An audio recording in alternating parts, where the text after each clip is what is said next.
So you said it multiple times. I've seen you say it in multiple lectures, and it kind of seemed like it bothered you, and I couldn't really wrap my head around it either. And it was the idea of when they drew the ghost up, oh, why would they trust them that they're telling them the truth? That I Yeah. just can't wrap my head around that when they know that they have this conception that there's demonic entities as well. How do they know that a demonic entity isn't lying to them? But the second question that maybe plays into that is the skull. It I know that they would prefer to have for sure the skull of the person they're trying to contact, I but imagine. is there any instances of them not having the skull of the person and them using just any skull and still Now, trying to draw up a okay, person? those are two really good questions. The first one is that the magic, which is designed to bring a spirit of a dead person into a skull to speak, that magic process is ringed around with things and specifically designed to bring up a ghost, and it wouldn't work with a demon. I mean, there's hardly any evidence that they tried to bring demons up. That's not what they did. I mean, with ghosts, they usually want to get rid of them, but sometimes they brought them up. But with demons, nobody wanted to bring demons up. It's not like Dennis Wheatley and circles and all that fork tail stuff. None of it.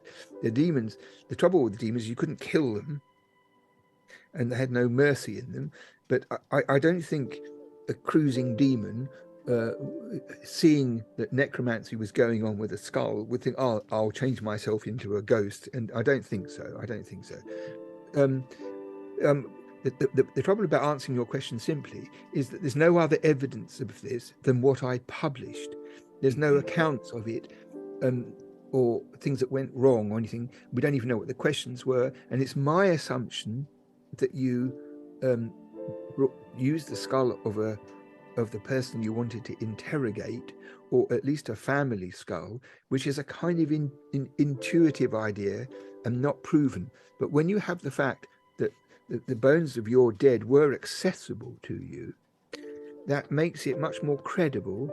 Because if people are, I mean, they were never cremated, but if you're buried in a cemetery, 3 miles out into the steppe, I mean, no one's going to trail out there with a spade and dig up their auntie. But if their offerings are made for them and people know where they rest, and especially if you have a vault where successive dead people are added, then the idea of procuring your great uncle's skull is not fanciful. And I also have the idea that if I was a ghost, you wouldn't want to come up, you wouldn't want to do it. And like with Samuel in the Endor thing, why have you disturbed me? That is, um, it kind of rings true that a ghost um, wouldn't want to come up, and the force of the magic draws them up by the words. So the sun god works on them so that they're dragged into the skull. And I think the whole thing would be less credible as a Babylonian conception if it was any old skull belonging to any old person. Now, the other part of your interesting question is, how do we know? Would they know they told the truth?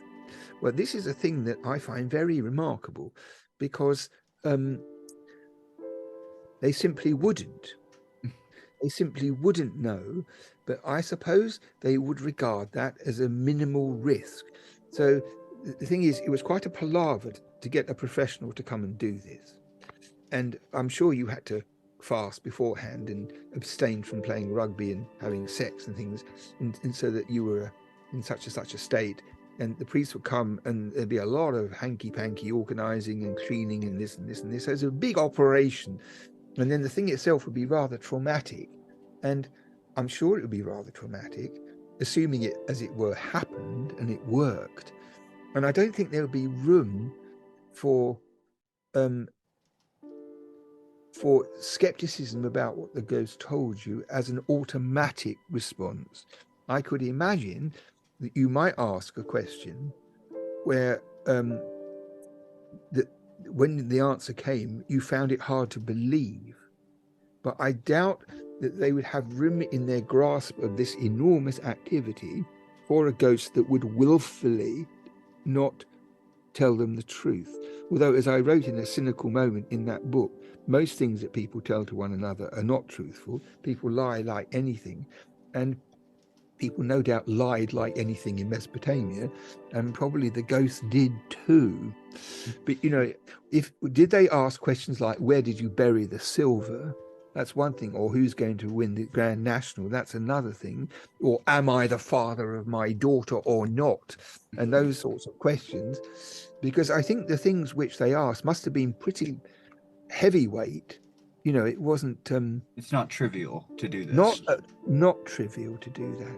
And I think also you might try it on, like you might go to an alternative doctor. You don't believe it really, but nothing else works and you're going to die anyway, and you go to an alternative doctor and they try something and all of a sudden, goodness me, it seems to be working.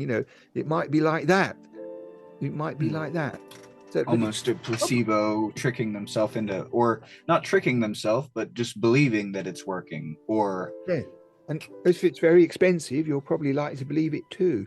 But there is this later text from rabbinic sources when they said that they didn't really hear the voice and they imagined it and all that. And of course, this is looking backwards into their ancient past. But I think at the time, the texts that we have are so matter of fact that they're not, oh my goodness, no, this is really dark stuff. So we'll shroud it in mystery. It's like any other procedure. When you want to do this, you recite this 3 times, you do this, like all the other things against disease and demons and against ghosts and all that. It's all the same sort of procedural instruction. It's not marked dangerous or anything like that. And also, you might remember that we had this Ashurbanipal who had the library when he was crown prince. There was some dispute in the court about whether actually his older brother was supposed to become king. And I suppose everybody knew that Ashurbanipal was the right person and the older brother wasn't quite so suitable. And there was probably intrigue going on there about it. But the important thing is that Ashurbanipal called up his grandmother, with the help of a necromancer, to find out whether he was going to be crown prince. Now, that's not a footling thing by any manner of means. And the necromancer who was there was possessed of dynamite information. I mean, really dynamite information. So the fact that we only have such a little amount, and one of the 2 things that we have is on the highest level in the kingdom, gives you an idea that it was a heavyweight matter. So interesting, because you think of the kinds of things that people try to say, even about religion and stuff, that, well, they don't really believe that, they're just saying and doing it because they're just walking the cultural steps or something like that. But I even think that just looking at the way that they're saying it isn't even the way that modern religion kind of talks about itself. Like they're talking about this in what seems to be the same way they talk about their taxes, about what they're going to eat, about where they're walking to. It's just, they're just talking about it. And and I understand there's the mythical text and things like that, but it seems to be so separate from this, that they know that what they're writing is literature versus everyday instances. And it's a weird thought of just everyone believing, or not even believing, as you said, it's just matter of fact. It's just take for granted ghosts are just a part of everyday life. I think that's the essence of it, of taking them for granted. Because when you get to a horizon where you either believe in them or you don't, then the original structure disappears, and you get what comes into it is faith and skepticism and argument. But I couldn't find, and of course I looked wide, to see anything where some Mesopotamian gave a clue that he didn't believe in ghosts, or that somebody else didn't believe in ghosts. The whole of the literature is expressed in this way. And there is a strong tendency among people who work with ancient material to think that it's naive if you, as it were, take what they say at face value, that you always have to stand back. And everybody knows that people don't believe in God until they get cancer, and then all of a sudden they remember.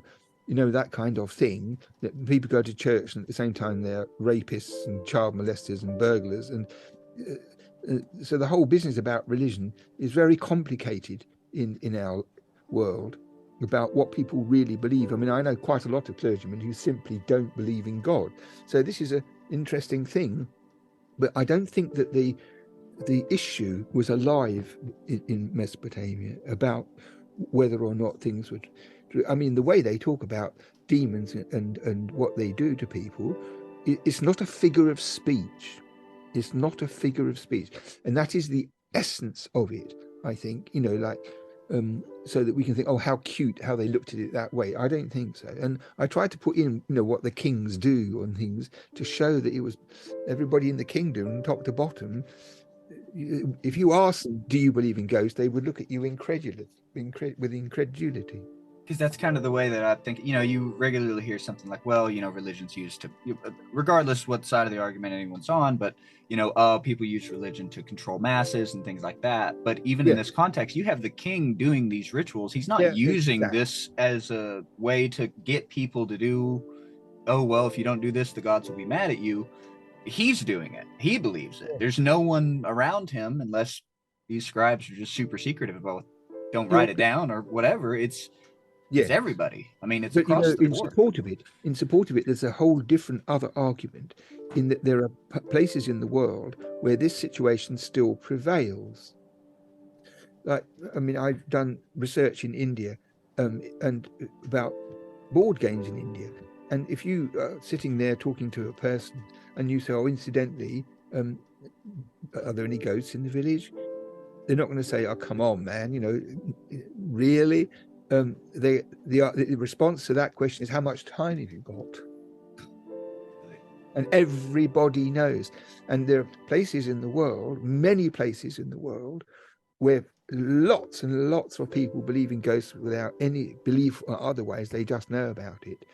And I talked to, you know, people who work in hospitals in South America, where there's a building that was once a lunatic asylum, then it was a brothel, then it was a hospital, and especially for drugs. So hundreds of people have died in that building, and everybody saw them. There wasn't anybody who said, oh, come on, you know, I got in the lift and no, it was a flash of lightning deflected from a mirror or something like that. Mhm. Everybody testifies to it. So I kind of think that ghosts in a default position are part of the universe in which human beings exist and always have. And then it's religion in the modern sense, and especially science in the modern sense, which, as it were, ruins it, because the innocence of it is destroyed in a, so to speak, intellectual environment, or in complex cities or universities and all those kind of things. That the people often today are embarrassed to mention ghosts, to talk about ghosts. They don't come up with it, and it's because in the face of religion and or science, it's, you have to be defiant about believing in it. So everything is different. Everything is different.